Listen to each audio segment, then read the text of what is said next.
Welcome to the good, the bad, and the sequel with your hosts, Doug and Jamie. We are back, and this is the movie podcast where we're talking sequels, and we do it in two parts. The first, an interview with an actor, someone involved that made the film worth watching.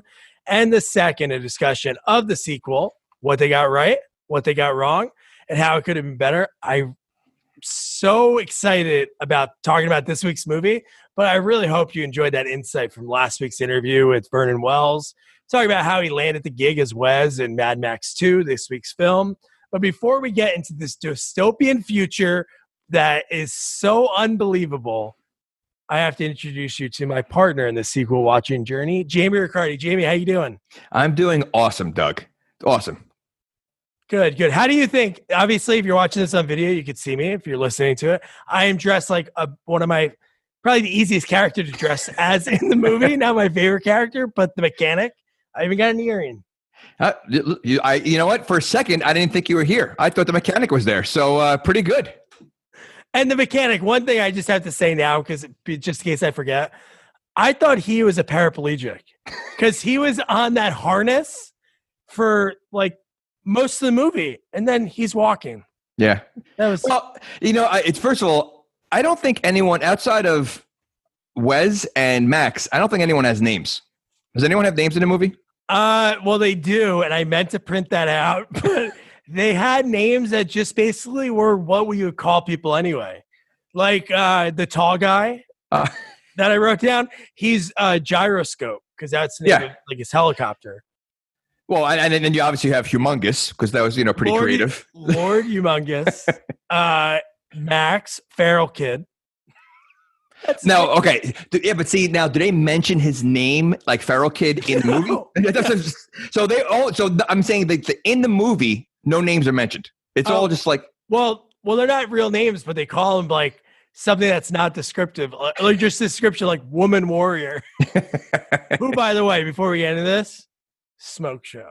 Oh, and has she done anything else? Because I tried. Her up. So did I. I couldn't find anything. I don't know how she didn't, because she was awesome. She looked like someone else. That's why when I saw her, I'm like, I've seen her before, but I just haven't. Yeah. No, she looked like she could have been like a Charlie's Angel or something. Like she was, she was hot. Now, I don't know a lot about scripts or how many pages a script should be, but I can't imagine this being more than like 3 pages. The whole movie. I mean, first of all, there's very little dialogue. There's not. Honestly, the last 20 minutes of the movie, nobody talks. But even in the beginning, I mean, I think the music is awesome. Like the music is what makes the movie, but there's really no dialogue. There's no names to anybody. And there's really just like one plot, just trying to get gas. Like there's nothing outside of that. Like I think whoever wrote the script probably didn't get paid a lot. Did you see who did the music for this movie? I did not. Okay, so 2 movies ago, we were graced with the amazing guitarist, Jimmy Page. This movie, Brian fucking May of Queen. I don't know if it's... No, you know what? Now you say that. So I don't know if it's the same guy. Oh, damn. So, because I read something that they have the same name, and, this was filmed in Australia, and they thought... The reviewer thought it was also Brian May, but it wasn't. So, but... For cool sakes, let's just say it was. Yeah. Other Brian May, if you're listening, you're okay too. So one thing, what I love? I love when there's like a little bit of drag out before the title card. Again, right away, we just see it. I think there's nothing is even happening. It just says Mad Max 2. Right away. Yeah. And, another, I guess, like trivia that I didn't realize until later on. So there's Mad Max. Then they made Mad Max 2, but they called it The Road Warrior. Yeah. Okay. But it's the same movie. Yeah. Because so why did they change Road Warrior? Because if you look at some sites, it actually just says Road Warrior. Then sometimes it'll say Road Warrior Mad Max 2, and sometimes it says just Mad Max 2. Oh, I don't know. That's weird. But it's the same movie. Maybe they just had to use different names for different countries for some reason. But how about the third one? Have you seen the third one?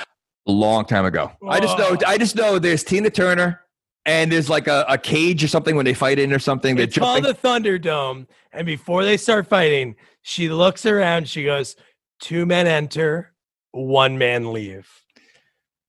Okay. if we can get somebody from that one.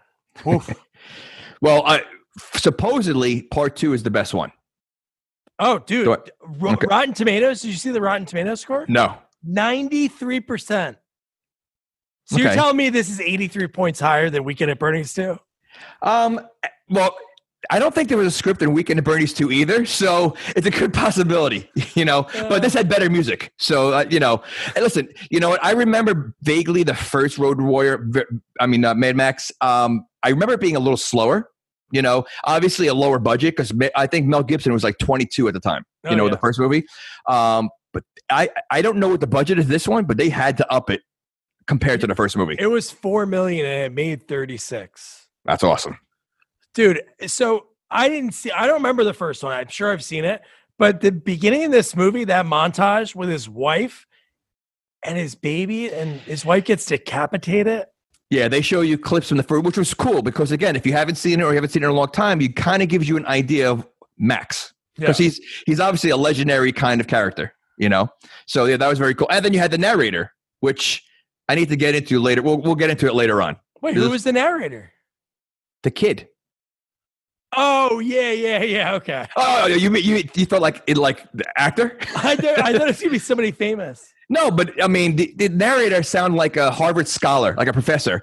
And we'll get into the kid, but the kid he grunts the whole movie. He's like from Land of the Lost. He looked like one of the what are they called? I forget what they're called. What's their buddy? Taka.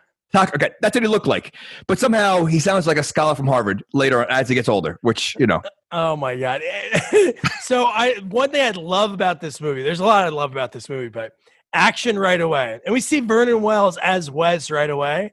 And, God, they just don't fuck around, dude. He gets in the arm. He gets shot. And he just, like nothing, pulls it out.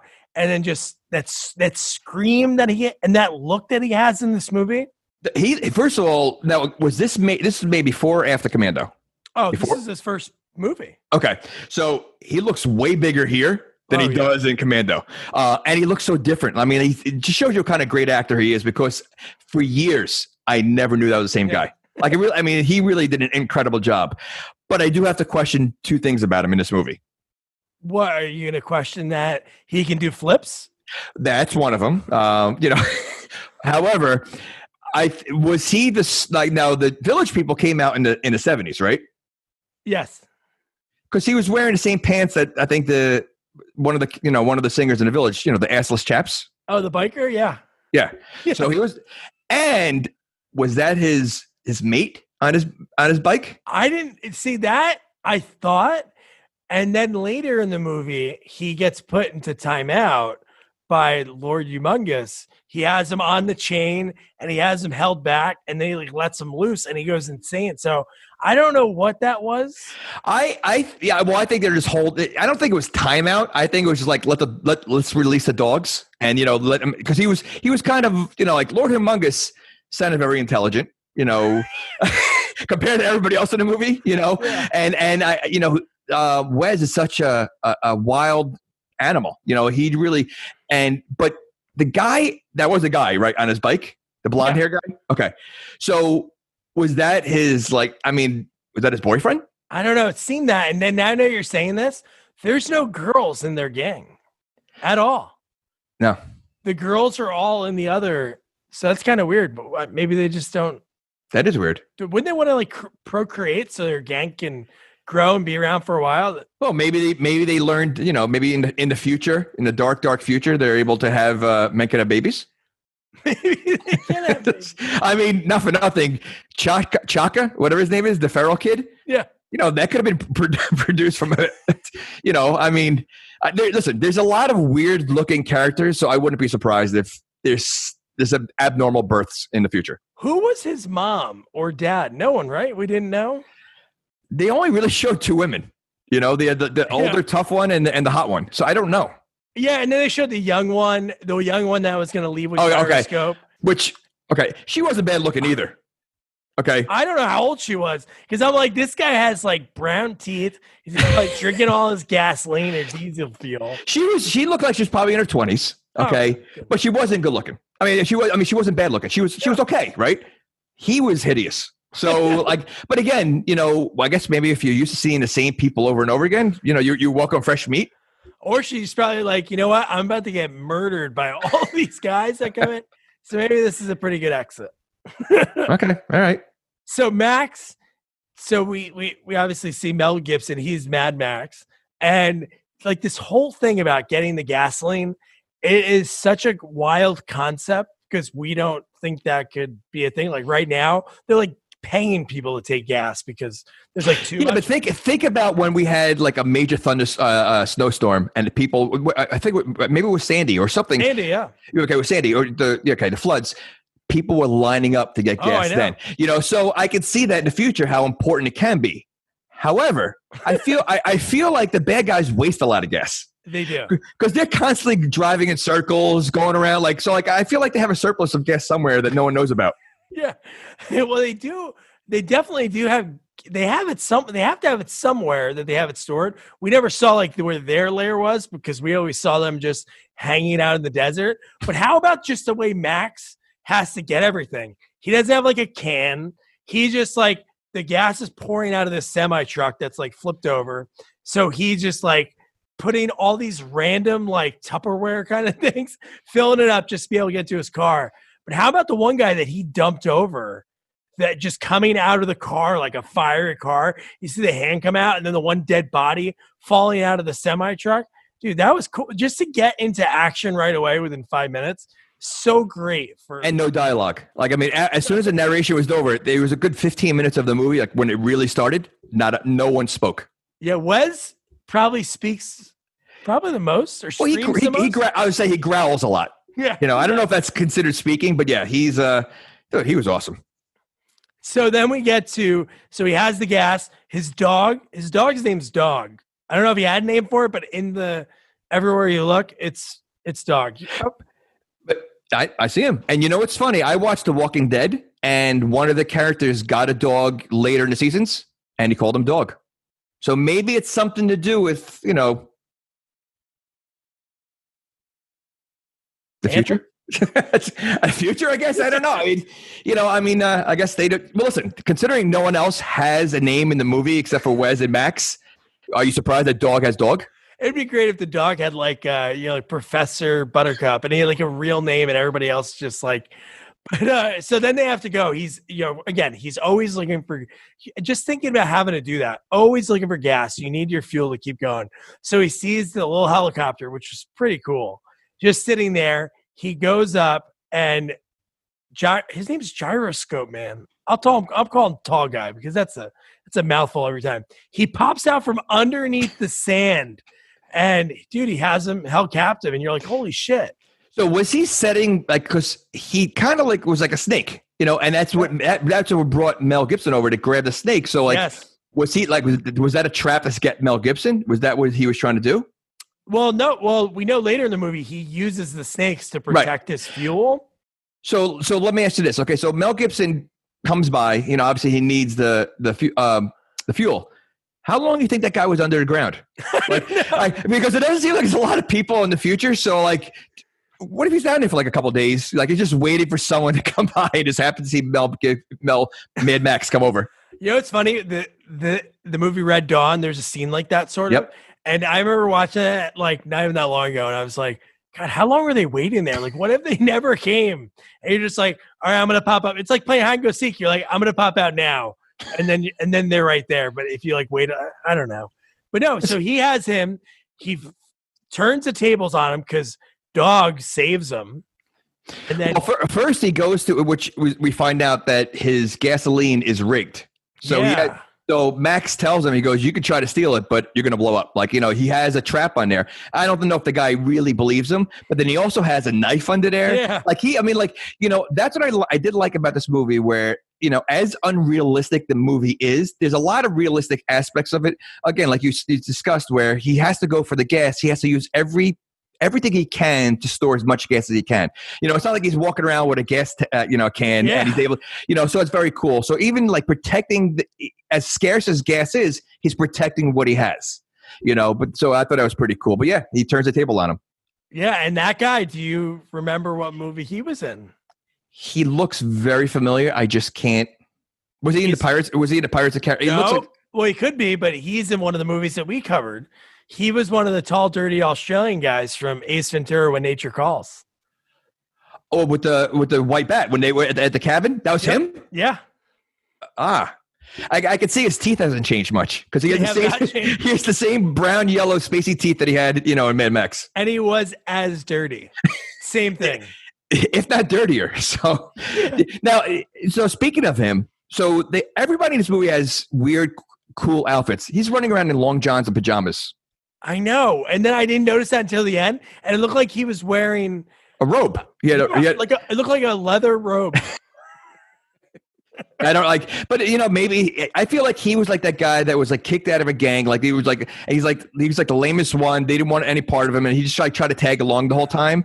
And just they left him out in the desert because he had nothing. This guy had nothing. No, he didn't. And honestly, I would have shit my pants because when he was in the back seat and the shotgun was pointed to his face and it was being a string tied to the trigger and the dog held the bone and he just growled at him the whole time. That was, oh my God. What if the dog just sneezes? Yeah. And the dog looks like a cute dog. Like it's not like a ferocious looking dog, but when it starts growling and attacking, the dog's pretty nasty. So, oh my God, dude. Lord Humongous. The first time that we see him. So Jason did not don the mask until 1982. This came out in 81. So somebody that watched this said hey, let's give Jason a hockey mask because it looks exactly the same. Not even just the mask. His head, his bald head, his hair. with the little hair here and there, sparse hair. He looks like Jason. Yeah. Outside of the guy being Mr. Humongous or Lord Humongous, his whole head is Jason Voorhees. So if Jason walked around trying to kill people in SMN bondage outfit, like the guy, that's the one thing I would love to know is in the future. Clothes are that sparse, and the only thing that was left was an S&M shop. Honestly, think about what all they're wearing. They're all wearing leather, and leather in the heat. That's the worst thing. Yeah. No. Well, I think the Colonel has got to be the hottest. but yeah, I mean, you look at the guy. You have the picture right there of Wes's boyfriend or whatever he is. Look at what he's wearing. He's wearing sleeveless leather with spikes on it. No, the other way. Yep. Oh, yeah.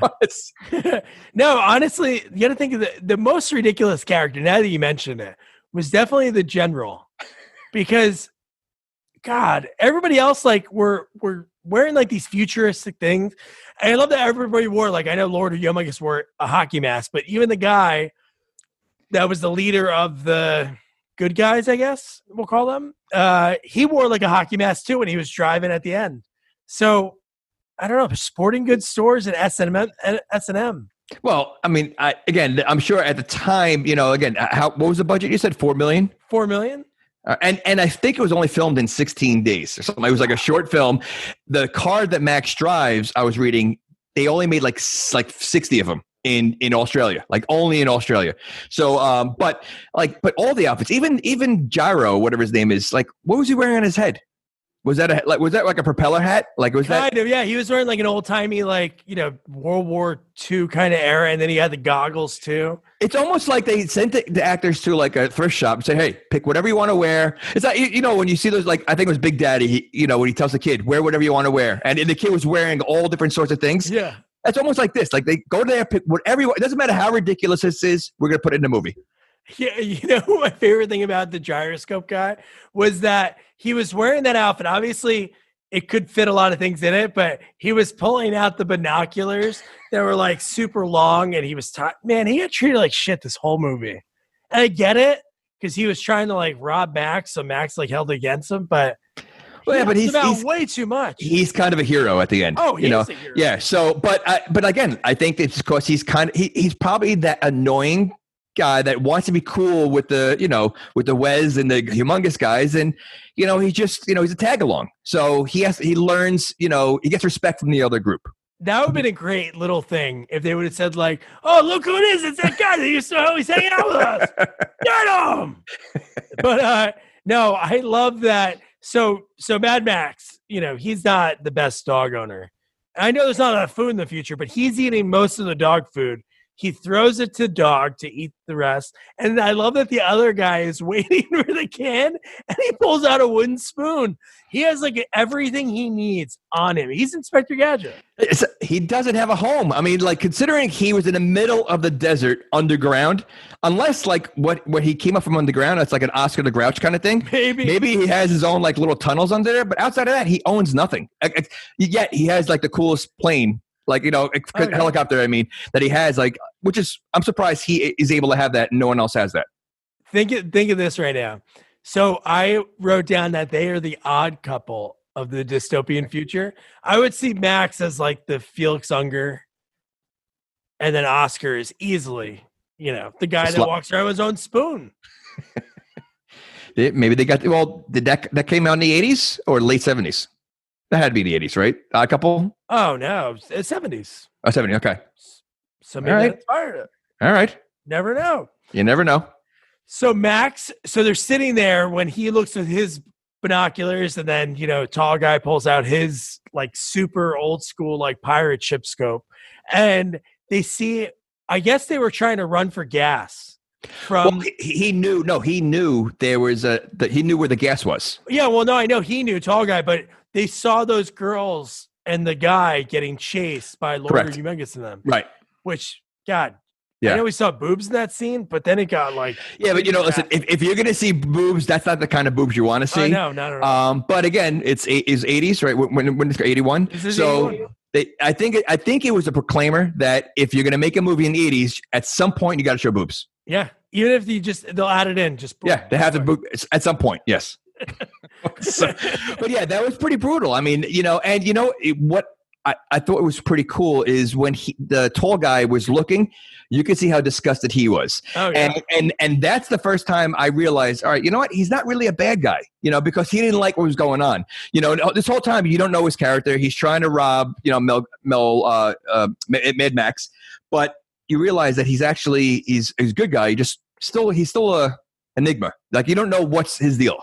Yeah, and then Max like takes a shot. He gets in the car and pretty much goes down like it's like a steep cliff, like Dead Man's Ditch. He goes down there and he kills the one guy that's on top of the girl, but she's already dead. And there's one guy left that's there, barely alive.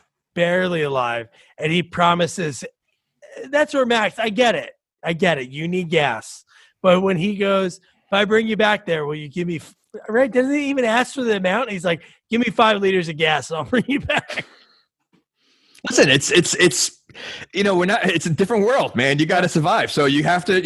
You really again. You see all these movies. You can't trust anybody. So I get it. I mean, Max is a loner. He's got to get what he got to get.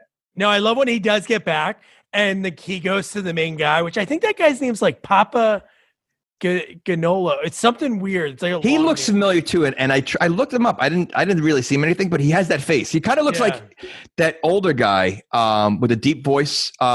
He was. You ever see Payback? Yeah, I don't. Oh, what's his name? Oh, he was. Maybe he was in the old like Magnificent Seven. Not like Lee Majors or one of those. Not Lee Majors. Oh, Lee Majors. Lee Marvin. Kind of looks like that face, like right? Yeah, sort of. But so I love when he gets back there and he goes, so I made a deal. I'm going to be out of here. I made a deal with him for 5 liters of gasoline. And then he goes, your deal died with him. And the guy's dead on the ground. You're like, holy shit. And then this is the part because we don't know any of these people at all.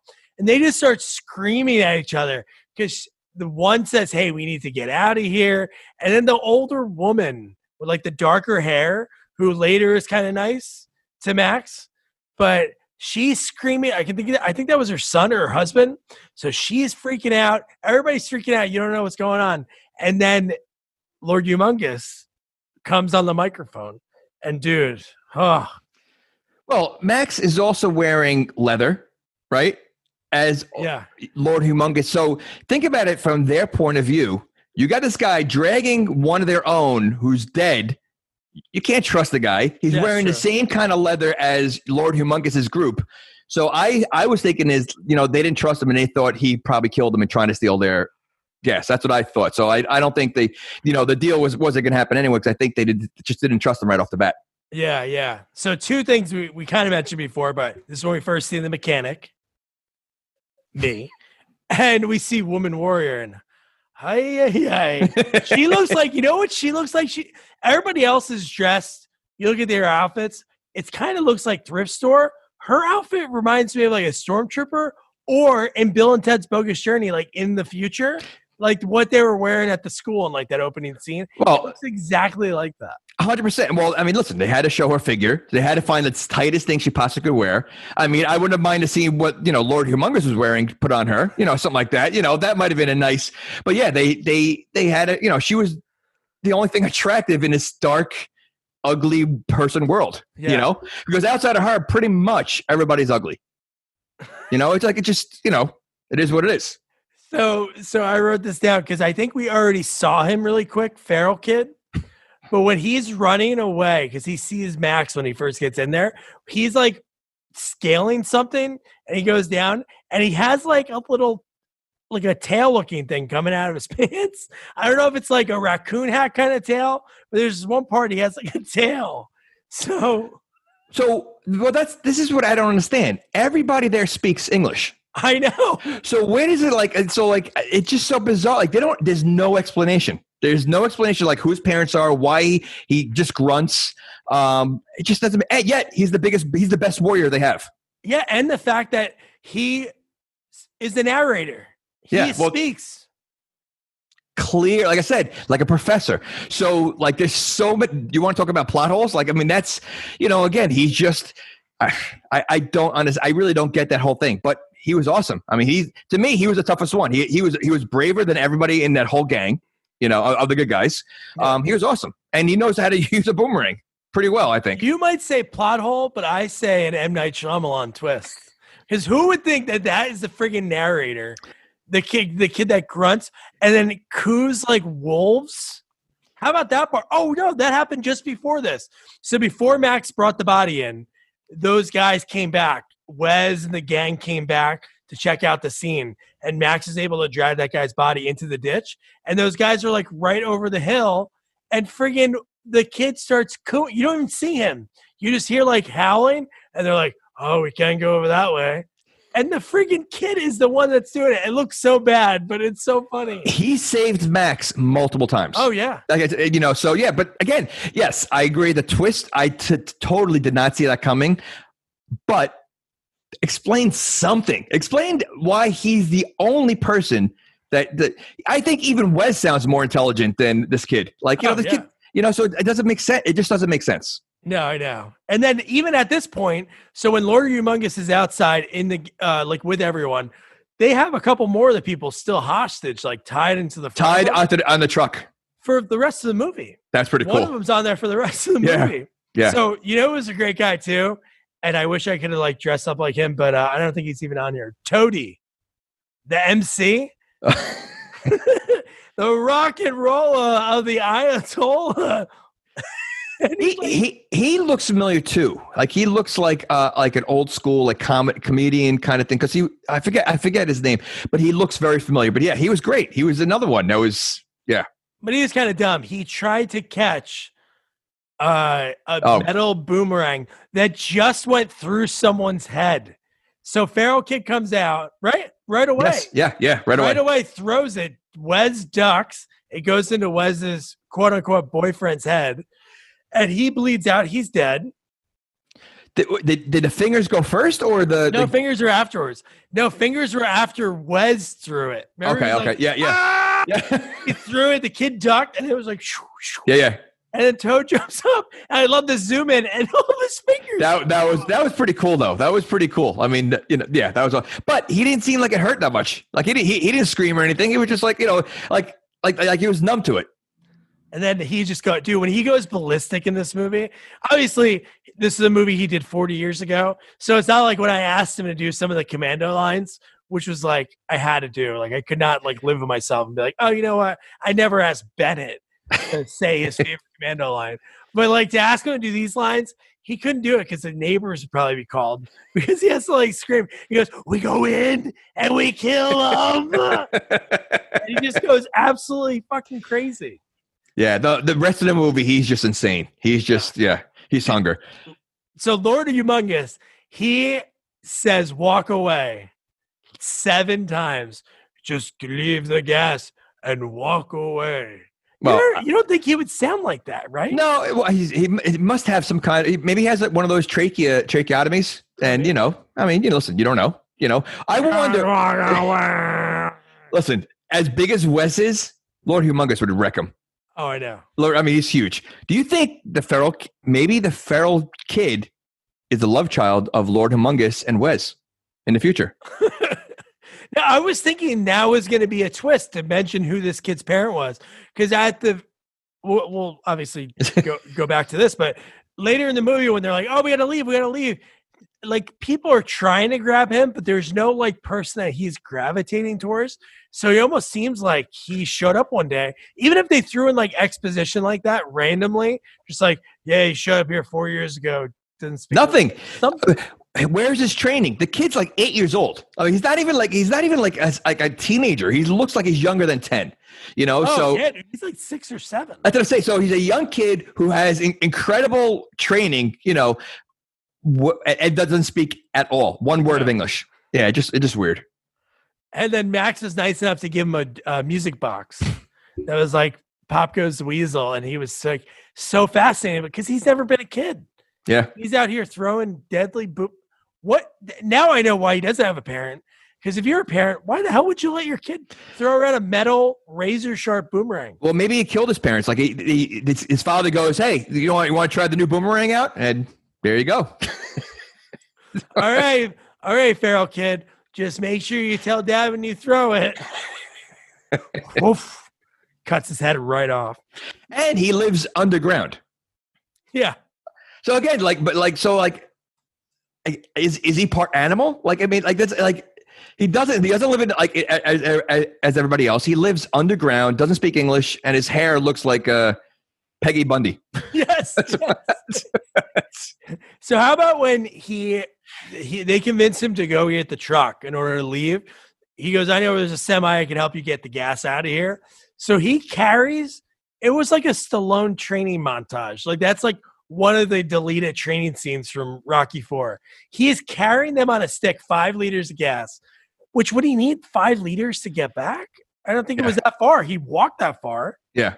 Well, I think the funny part was the fact that when he sees Gyro and he makes him carry it the rest of the way. And the poor guy he probably weighs like 140 pounds soaking wet. He's a skinny guy. But hey, listen, it's like his own little pet. Just like Wes had one.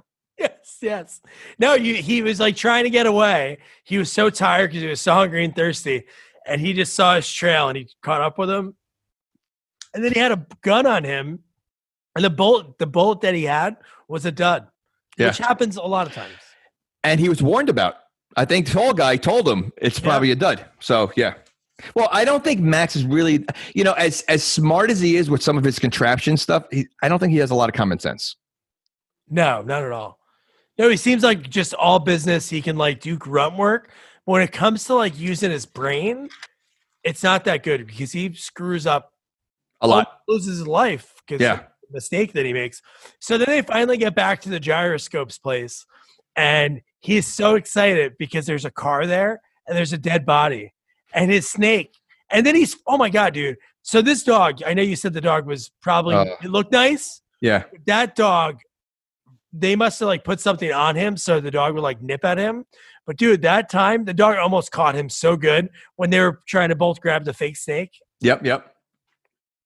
No, the dog was like, again, very cute, but like ferocious, man. It was like, but I prefer that. Like, it would be if Mad Max had, a Rottweiler, you're going to expect a dog to be this, crazy animal. But like when you see like, you don't expect him to act like that. I thought that was pretty cool.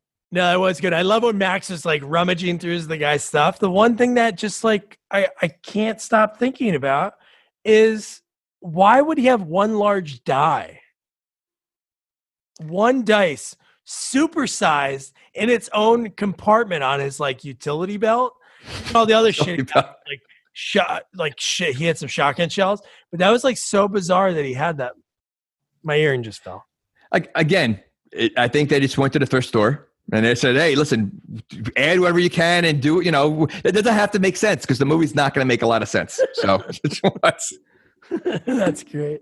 All right, so now right after that, they take the copter in order to get to the semi as like quick as possible. So they load all the gas in, they go there, and this was didn't they catch him again right now? Yeah, it was.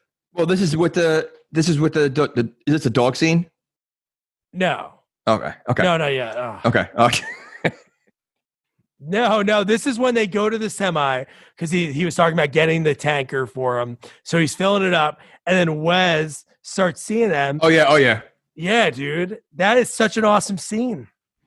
This is when he follows him back, right? Isn't this because isn't this when he gets chased out of their area? Wes goes to the good guys. Yeah, this is when Wes follows them in. Remember, he's trying to get the truck back? Yeah. So this is when he's driving the truck and he has to go through those guys. So Wes goes nuts. And remember the one guy was working on the car? They showed it like for a little bit, like, and you're like, why would they show us that guy? And then like a minute later, the car gets knocked over and obviously it wasn't him, but he gets squished. But dude, Wes goes absolutely crazy. And how about, dude, tall guy in the helicopter dropping friggin' snakes on people, and the one bites the guy that's getting ready to shoot Max. That's the first time he saves him. No, that was awesome. And you know, the one thing I noticed in this movie with a lot of the chases, did you notice that it's almost like they had a speed limit. They couldn't go too fast, so what they did was they fast forwarded the camera, like the film. Yeah. It looked ridiculous. It almost looked like a Benny Hill kind of like, you know, like fast forward part, you know, a lot of the chase scenes. And now gas is so sparse, but somehow they have nitrous, like nitro gas. Dude, that was crazy. But where do they get that from? I don't know where they would get it. But it seems like it was very rare because they saved it for an occasion, and it almost like shocked him like later. But all right, we'll get to that. All right. So another like kind of callback. I know obviously you said it wasn't really Brian May, but we're gonna say it is. But how about Lord Humongous's gun? Did that remind you of Widely? Wiley? Widely. Oh, I thought you said Wiley. No. Wildy. Wildy. It's Wildy from Death Wish 3. Paul Kersey's gun. Dude, it wasn't the same gun, but dude, it had the red velvet on the inside, and it was a weird looking gun because it had like a revolver. He was loading the bullets in, and it had like this super long scope on it. And dude, he sucked with that gun because I don't think he hit one person. No, but it goes through cars. Like it's powerful. But yeah, I mean, when you said why, it's Wiley, I'm thinking of Wile E. Coyote because somehow that name comes up every podcast. It does, yeah. But yeah, you know, I wonder if, like, was that a real type of gun? Like, I mean, like Wildy was? Like, was it or did they, like, I don't know. It looked like it could be good. It looked just like a gun with a scope on it, but here's a character that should be on this behind me. How about the guy that we never saw until he died? The guy in the pink car. So Max gets into the fortress. They're trying to close it up. And I'd love that because they have the refinery. Yep. They have all the gas. And they have the freaking flamethrower right at the gate to keep the guys back, which is so cool. But the one guy has like a pink beard, pink hair, and he's in like a pink car. It's like Pink Ladies from Greece. And he gets lit up. He dies right away. But dude, Wes inside of the fortress is just beautiful. He's running, climbing, jumping everywhere. He's just like a one-man army, man. That was to me, honestly, I think it was one of my favorite scenes in the whole movie. Oh hell yeah. When he jumps over the one guy and then gives him a lethal headbutt. The flip he does is ridiculous. Like, you know, oh yeah. Like 15 feet in the air. But he looks at Max and he says, "You can run, but you can't hide." And then that's when he like does that flip. Oh my God, dude. It's so unbelievable how crazy. And that's why what's mind blowing to me is there's all these guys that are helping Max. Max has to know that I know he is a loner, but he's not that good at what he really does. So within hours, he goes, I want to get out of here. I want to leave. It's like, why would you want to do that? You have these people that can help you. They have weapons. He has bullets that don't work. Yeah, well, he's just a man on his own mission. He's just, okay, so I don't remember the first movie. Is it a continuation where is he trying to find his family's killers? Like, I don't know, I don't remember how they died in the first movie or, his story, but is that what his main, you're losing something over there. Yeah, my neckerchief. No, I don't remember if that's what it would be, but I would think he would just want to try to kill everyone. But no, maybe his trying to, but he never mentions it. We see that. Well, there's not a lot of mentioning it. I was saying the plot is gas. That's all the plot is. There's nothing else. There's just moving gas from one place to another. The one Lord Humongous line that I love is when he says, I promise you, nobody gets out of here alive. And then that montage of them torturing the people that were on the front of all the cars. Yep. Whew. That was like, holy shit, dude. And then the next thing after that, it's funny. Obviously these things don't happen right away, but in the notes, it's that, and then tall guys being a creeper to a girl that looks young. But there was interest there when he I know. But again, if you look at it's pretty slim pickings in that whole crew, So and they all seem old for the most part. They are. No, they are. Right. So, he's kind of one kid out of anything. Well, there's one kid. And he's not really a kid. Yeah. He's a part animal. Yeah. Yeah. So, I think that's what it is. She's like fresh meat. Plus, he's tall and lanky. And a lot of times they say tall and lanky guys, What? Are tall. Oh, okay. Yeah. What do you think? She's sick and tired of the general? Okay, can we speak about the general now? I absolutely. Can we talk about that? He reminds now that his name's the general. It's like the auto insurance guy that he walks around in that hat the whole movie. The general. He also reminds me of, and I don't know if you remember this show. It was in the 70s called Soap with Billy Crystal and everything else. Yeah. Okay, so there was a general. It was the father. I think he had Alzheimer's, but he always wore the suit and everything else. Oh, and that's great. And this guy, obviously his mind's not there. He wants to go to sunny place. He's showing Max a brochure of where they're going. With naked women on it. That was the weirdest thing. I rewound it and paused for research for the podcast, of course. What kind of research? I take this seriously. So I want to make sure that if I said, hey, she's nude, somebody doesn't watch this or listen to it. And they're like, hey, Doug, you're a fucking phony because she was not nude. So you're taking care of the audience. Taking care of the audience and maybe myself later. I don't know. Weird. No, but I went back and paused it and I was like, oh my God, what kind of brochure? It looked like Florida. It was so bizarre that he had it and it wasn't faded. And they seem like they've been in these tough times for a long time now because nothing is new to them. Nothing's new. And he's trying to tempt Max to go with them. And he goes, oh, it's sunny places. They're in the middle of the desert. They're surrounded by sun all the time. I think the last thing you want to go to is another sunny place. I know. And it's 2,000 miles away. Do they have enough gas for that? Because I don't know. We'll get into that whole part. But so the general and the leader, the good guys, are trying to convince Max to stay to drive the tanker. And he's just not biting. He actually punches the one guy because they want Max. Again, I don't know why they would want him. I get it. They've seen him drive a couple times, but would you want a guy that you think would maybe, if you don't trust him before, that he might just take it and go? Yeah, I think at this point they haven't seen anyone step up to those guys the way he has. Yeah. Too. So it's it's probably obviously it's a dangerous job to be driving that truck. So they figured, you know what? Why waste one of our own? Let's just throw someone in there we don't know. He's the general. He's old. Lived a long life. It's all right. So the feral kid he's trying to do whatever he can without saying words, obviously, to convince Max to stay. And then he tries to go with him because he hides in his, I don't know, he hid in a car door.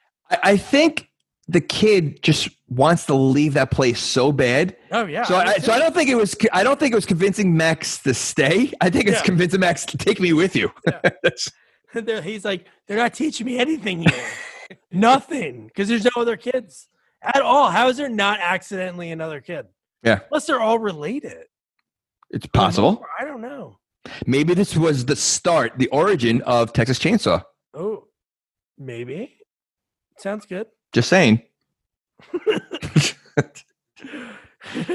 So he leaves. This is the part we were kind of talking about before. So Max leaves. He goes out, and dude, you think again? These guys are just waiting. They have no lair. I don't think they have anywhere to go either. The bad guys. They just hang out in the desert, and they're just waiting there. And then Max just, again, like you said, the fast forward in the driving, which kind of a little like not old, but it was just like, okay. And then the aerial shots. But then, dude, when Wes hit that nos and tapped him in the rear, when he dumped over, did you expect that? No. I did not remember that at all, that he was like that torn up for the rest of the movie. Well, again, I think even like with the good guys, like you said, they don't show any home. They don't show home at all. And, so I get what they're trying to do with this movie, but they leave so many holes. They just seem like, well, you don't understand what's going on. Like where are they coming from? Why did they have all this gas? Again, the bad guys are constantly driving around. They don't seem to be scourging for gas. So like, that doesn't make sense. And electric. Electric. And they're negotiating with the good guys. Yeah. Why don't they just overtake it? I know. That's like another thing that I thought they were going to do that earlier. Obviously, they were in there. Wes was in there. He was able to escape after he headbutted the guy, and they were like shooting the flamethrower at him, and it just never. I know. So I don't know what the bad guys' purpose. Like, what are they looking for? Like, I don't think because they weren't looking for that. Were they looking for the gas to begin with, or they were just? No, they were looking for the gas. So that's what we don't know. They didn't say anything about like, they didn't. Again, no exposition about anything that happened before this. Because couldn't they have just said a quick line like, these guys have been hassling us for the last 2 months. They've come from Eastern and they've been, I don't know, pillaging everybody or something. They were just like, these guys are here. Like, there's nothing to know. Yeah, like, I know. Hey, these guys have tried to storm our place before, but we stopped them. I wonder if any of these bad guys were in the first movie. Like, is this like again, I don't know much about the first movie, so I don't, I don't know. I don't know. Because I would have remembered Lord Humongous, and like the only other people that really had big lines were like Toady. Right. Wes, we know, wasn't in the first one. And then how about that there was like 3 or 4 guys in their gang that looked like kind of like Village People cops. They really, outside of the 2 guys, they really didn't look like a ferocious gang. No. So I mean, they almost like, I almost feel like the greasy guys in the Warriors. Yeah. That's what they kind of look like. They were just like a lame, like really. I mean, again, wearing chaps and wearing leather, and like I think those are guys that they thought they were really tough, but they really just kind of lame. They were like a lame gang. And they were kind of dumb too, because obviously it comes back from earlier when he talked about like, hey, this switch will make my, if somebody gets too close. Because that scene, dude, when they go down there, the cop-looking guy, the Village People cop-looking guy, and Toady goes down there, Wes stays up, the car, we'll talk about this in a second. Yeah. But, so he barely gets out of the car, Max, and the dog like kind of helps him out. So he's hiding behind a rock. The dog is like sitting on the rock, and the cop goes down there, and he points a gun, and I didn't expect it to happen. I thought somehow like the dog would move out of the way, or you thought that the dog was going to, but I didn't. When you hear that little, you're like, oh no. I was heartbroken when I heard that. It was. Listen, any movie, an animal dies, it's tough. And then the fact that Toady is getting close to the car, we see the thing start to like beep a little bit, and then the guy's getting ready to kill Max. Explosion happens. How much gas did he have in his car? Unless they filled him up there to leave. Oh, well, they did. They did. That was part of the deal. Oh, yeah. I forgot about that. Because he's like, why would you? Oh, yeah. Because this one guy, remember when he's like, why would you let him leave? Why let him leave, but at least keep his car? He's like, no, he's a good man and he honored his word. Oh, that's why. Okay. So they filled it up. Right. Because I was thinking, I'm like, that's a lot of freaking gasoline. And cars don't blow up like that. It's not a thing. Well, I mean, we're talking about the future. Oh, I mean, you're concerned about the cars not blowing up like that. Look what's going on. How people address what's going on, and they have nitro. So I mean, come on. So Max looks horrible, dude. They get him back there. Who brings him back? A copter, right? Oh yeah, yeah. Again, 2 times. Well, again, you don't know how long that guy was. Gyro was sitting in the desert. So I think he just considers Max his friend. It's probably the first person he's seen in months. So he's like, again, he's the only one that gave him the time of the day. That would have been like more of a buddy thing. That would have been really funny if he said that, like, "Hey, best bud, how you doing? I got you some tea and some Vegemite." But no, he's loyal, this guy, and he easily could have gotten away. But I also think that he got accepted right away with the other place, and now he's got a girlfriend. So you know what? He's like, yeah, let me stay. Yeah, and then so everybody's waiting for Max to wake up, and they're all waiting outside. So this guy gets up. And he looks like shit. Hey, dude, his left side of his body, eyes barely open. And then why the hell would they be okay with this guy driving? Again, it's a dangerous mission. He's already half dead, so you might as well just throw him out there. And then we'll reveal what happens. Then it kind of like makes a little bit of sense. It does. And you know what? I was a little confused at first when that happened. I was very confused. And then I'm like, what just happened? We'll get to that, but now that you say that, now it totally makes sense. And I'm still confused because we'll talk about it then. Yeah. Like what happened? Yeah, because that made no sense. But I think it does. But we'll get there. But I think so. But I'm thinking like again, they why put someone of our own in a risky situation? Let's throw Max there. But with the reveal, it makes sense why they did it. Yeah, that's true. So one part that was like, it kind of happens in a little bit, but I'll mention it because it doesn't have to do it with the final scene. But how when the 3 goons go into the fortress, which I don't know why they would go there because they knew they were all gone already, but they go in there while everybody else is chasing the other people driving away. And when they go in there, it blows up. So that seemed like there was a lot of gas still there. Right. It took out only 3 guys. Well, the tanker didn't look that big to hold all the gas they had. Like, when he says, I have a truck that could take, I'm thinking this massive thing. It really wasn't as big as I thought it would be. Yeah. And I don't know how long that would last, but I guess enough to get out of there. But so this, what this movie, when they showed the cars line up for the final scene, like when they're getting ready to go and Lord Humongous' gang is like the car one by one going up. God, it reminded me of Twisted Metal. It was like all the cars had these little cool, quirky things to them. Like the one car's, how about the guy that was the leader, the Papa Ganol or whatever his name is? His car looked like the ambiguously gay dude. It did. Silver. It looked like a big penis. And I'm like, why is this guy driving a penis? Doesn't Twisted Metal have a whole bunch of weird characters? Yeah. So I wonder, do you think it's based on like Mad Max? Sort of. There are some guys. The guy that, you know what? There is a guy that's like a rip-off Max. Max that is in the same kind of car. Yeah. Interesting. Those bastards. So tall guy, coolest part of the movie is when he starts dropping napalm on everyone. Dude, he was so awesome from there. I didn't think he would be the hero. I want to know how much weight can that thing hold? It barely holds him because it doesn't even look like there's a seat. That's what I'm saying. So, I can't imagine holding that much weight to do everything it's been doing. I mean, I guess, thank goodness it can hold that weight. He saved the day, but does he become the new general? I think he is the general. I think when the general dies, he has to wear his clothes for the rest of eternity. I think he's happy to get close. Again, he's running around in his underwear the whole time. So, I'm telling you, the one part I'm like, because his pants or whatever he was wearing, he was wearing long john. It was almost like the onesie long johns. Yeah, but they were brown because they were like. Well, I think they were white at one point and then they became brown. Because at one part when they showed him from behind, I'm like, is this guy naked just wearing a leather?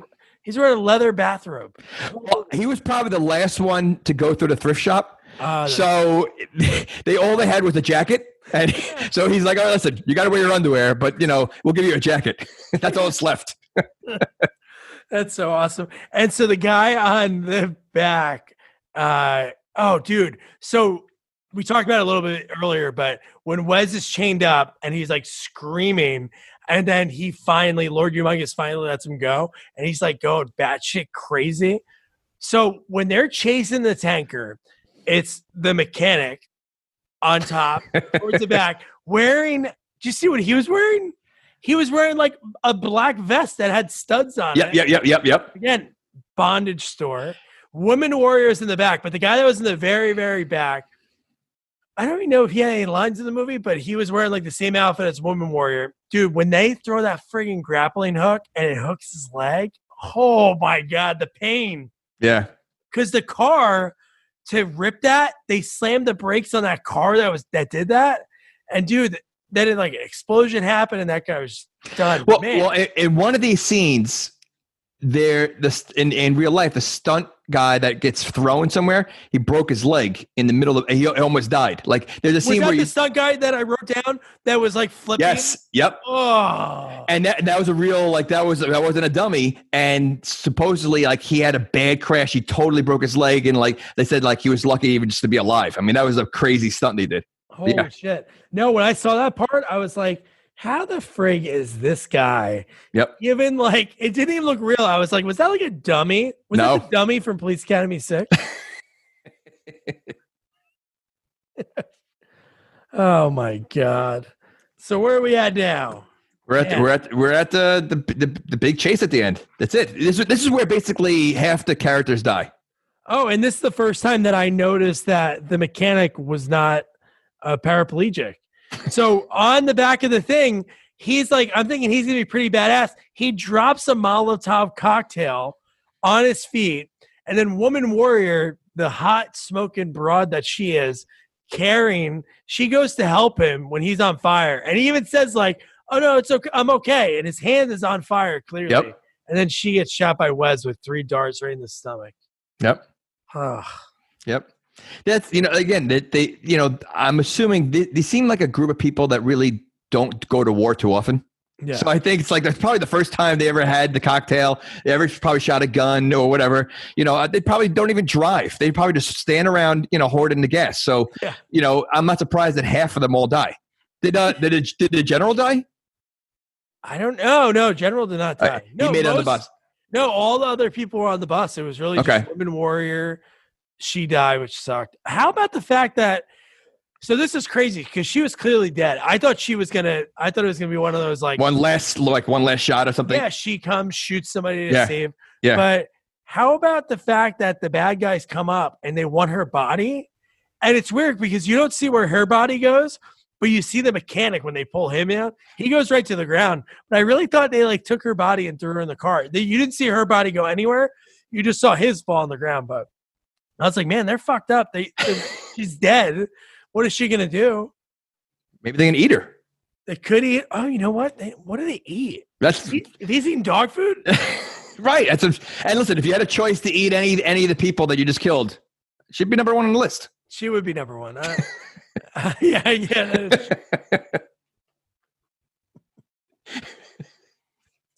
That's awesome. So, and then the next line I wrote, the few of the stunts were wild. One guy looked like he was flying through the air. Looked dangerous. He broke his leg. And he's lucky that's all he broke. I mean, based on that, man. Yeah. God. And then, so this one, the whole gang boards it. So it's just Max and Feral Kid. That's the only 2 people on board with, the most precious thing that they own, the gasoline. And dude, this whole ending scene, so awesome. And they didn't even wear seatbelts. No, they didn't. They didn't wear seatbelts. Maybe they don't have to wear seatbelts. Oh, you know what? Don't have to worry about getting a ticket. No cops. No cops. Well, there were some cops. I mean, look at your bottom right corner. You have the. But he also he wasn't afraid to send the 8-year-old kid to do a lot of risky stuff. Yeah, dude, that made no sense. And he's like, grab that bullet. Yeah, on a fast moving truck. Yeah, I mean, yeah. And then Wes was waiting for him there. How about that? When the guys are on top, shooting through. Wes, dude, and then Wes with the grappling hook throws it in and almost like hooks Max. He gets out of the way, it just rips the door off, and he's just laughing at him. God, man, he's so badass. Did you think Wes died the first time? Like, do you think he would? No, I think the villain always comes back. Because honestly, I didn't know who was going to be. He had more of an interaction with Max and those people. So I thought he was obviously going to be the main person at the end. Because I just didn't see Lord Humongous being the final like boss, so to speak. Which would have been cool. Because we didn't know anything about him. Yeah. If it was like Mel and him fighting. Like a Busey and Mel Gibson and Lethal Weapon. That would have been awesome. Right. See, I feel like the ending with those two guys was kind of lame. Because here's one thing I'm going to say, and you could say, oh, Doug, they did this thing. You didn't see it. But how the hell was Lord Humongous that far? He was behind them. Because you remember what he had? He had those cool, like, tridents. Right. Pulling off his car and throwing. And then out of nowhere, he's in front of them by like a half a mile. And he didn't see them either. Like he didn't see, like it's just the way that whole thing happened. Just, I don't know. It was almost like they're running out of time to finish the movie and they just have to just end it. Like, you know, like, because I expected, like I said, a bigger battle. Like it's just like a 1-on-1 kind of like, you know, something. We wanted it just like we wanted Sadler Willis. Why could that movie obsessed me so much because you had such a cool opportunity, and they fought for the wing on the wing for 2 minutes. Or not even 2 seconds, 2 punches. He goes inside, and that's it. Just like this. That'd have been cool to have him fight Wes, maybe, or maybe the same thing. Not crash into Lord Humongous, crash into somebody else. The tanker's over, and then Lord Humongous is there. Yeah, I was gonna say they're both laying on the ground. They both realize, and then something. But he didn't even kill either one of them. Lord Humongous killed them both. I mean, it's just so stupid. You know, it doesn't make sense. Yeah, no, I know. That was Yeah. So now we can talk about it because they crash. Okay. So Wes is on the front of the car. Lord Humongous is down the road. They crash into each other. Big explosion. And so did Lord like that's was he like did he know what was like you see this big tanker with gas. What was he trying to accomplish? I don't know. Maybe he hit the knots by accident, or because the way the speed happened, it just seemed like he should have known that, and he was behind them. Yeah, I know. Before. I know. Because he threw it into the Papadopoulos. Oh my God, dude. That part was great because Papadopoulos or whatever, which I know it's not his name, but he's like going to the feral kid. He's like, jump. It's like, jump. Yeah. Dude, they're going like 100 miles an hour. You want this kid to jump and try to land the thing. And then he throws the trident. Jason throws it. I can't get over that. I would love to.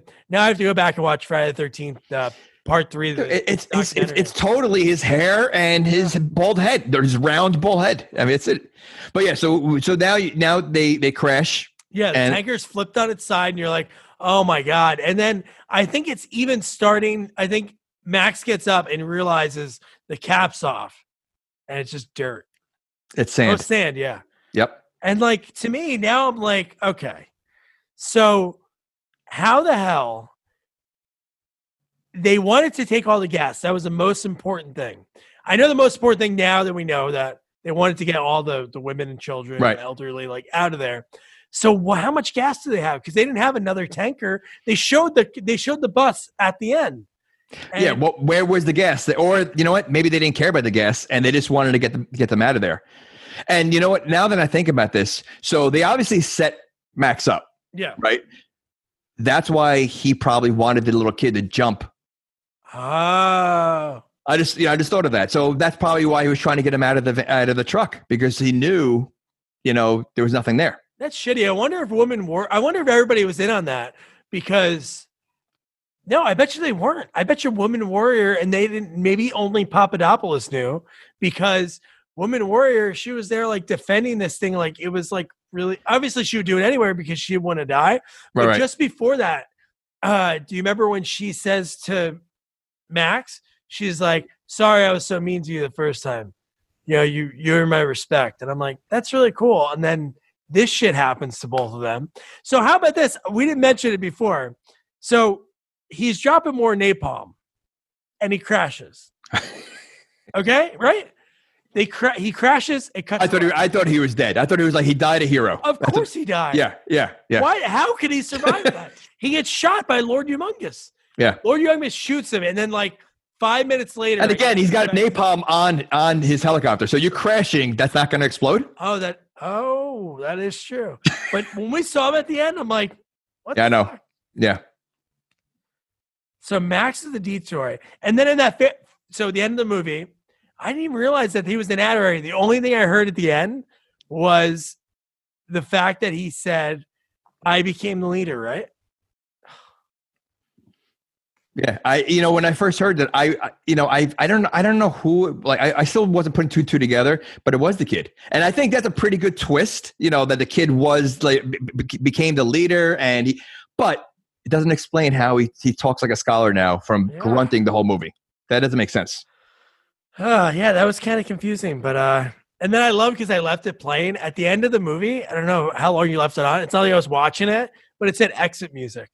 Oh, did it really? The very last thing it said exit music. So, well, again, dog, gyro, like, they really just ran out of ideas. I think a lot of this movie was probably improv, Yeah. And I think they just made it up. I think the director said, listen, go out there and, telling Wes to go out there and scream and do whatever you want to do. And, just maybe the stunts were only the thing that were choreographed. I wonder how many lines, like if they did like minutes of dialogue, is this movie? 15 minutes. I mean, really, there really was. I mean, there was it was just all music. I mean, and give the guy credit because the music fit well. I mean, and the music kept it going. But yeah, I can't be more than 15 minutes, really. Whoever the Brian May is, you did a hell of a job. So that was Mad Max 2. Jamie. Oh, it was awesome. I mean, it's definitely, it's you could. Compared to movies today and action movies, it's dated. It is dated, but so ahead of its time for when it came out that it still holds water. And if no one's ever seen it, I think it's totally worth watching, even without watching the first one or even the new one, because the new one was pretty cool. Did you see the Fury Road? Nope. It's actually pretty cool. It's actually good action, but it's very different to this one. Is Woman Warrior in the new one? No, but it is Charlize Theron. I like her, and she plays a badass. Like, yeah, she's awesome. So if you like her, it's pretty good. And it's what's his name? The guy that played Venom. Tom something? Yeah, Tom. Yeah, whatever. Tom something. So, but you know what? The movie was great. And listen, you can't talk 80s without thinking of Vernon Wells. And the role that he had in this movie, to me, was cooler than Mad Max. Like he had the best role in the movie. Oh yeah. So it's totally worth watching. Yeah, I have to agree with you. I don't think a lot of the movies that we see, I get because the way movies look nowadays, it's like the term dated. But I think for this, it's so ahead of its time from then because visually it looks so cool. The dystopian future where they filmed. And now you told me they shot in 16 days. Something like that, yeah. And like I said, yes, it is dated, but for that time, it's so ahead of its time, And I think it might have done, if I read correctly, either the first one or second one did better than Star Wars, like opening weekend or something like that. I saw that, yeah. Yeah, so I mean, for this movie, it did very well. Yeah, no, you know what? I think this is our highest Rotten Tomatoes score of a sequel. Easily, right? I don't know with Die Hard. Maybe Die Hard get anything? No, I don't think Die Hard 2 had that high, but maybe Caddyshack 2 had that. I was thinking either that or Son of the Mask, Yeah. But yeah, I mean, this movie is great. And I would say this is, rarely do we get a movie that the sequel's better than the first movie. This is one of them. Yeah, no. So that's it. That's Mad Max 2. So the next movie that we're going to be covering is a horror classic. It basically threw out all the sequels that were made to it and basically said they never happened. And then this is the sequel that we're going to be covering. It's Return to Sleepaway Camp. It came out in 2008. We were lucky enough to interview Mike Marino. So some people would be like, oh, who's Mike Marino? A lot of the guys behind the scenes you're not going to know. But, man, when you guys see his IMDb, the work that he's done, just the thing that he's working on currently, he's working on The Batman. And we talked about that. He's working on the Penguin makeup for Colin Farrell. And he's done True Detective. Man, just such a cool guy. Everything he's worked on, he does all Heidi Klum's Halloween costumes, and he's from Jamie's neck of the woods, which is pretty cool. Yeah, no, you look at his like the work he's done. Forget the IMDb. Just look at it, like even his Instagram. You see all this makeup stuff. It's very cool. It's very cool. And he was one of the coolest guys. The conversation was like just two bros thrown out. It was cool. I really had a blast talking to him. So return to Sleepaway Camp, Mike Marino, and don't forget to review, rate, share our podcast. Follow us on all social media at Sequels Only. And don't forget to check out our website, sequelsonly.com. Good night. Good night.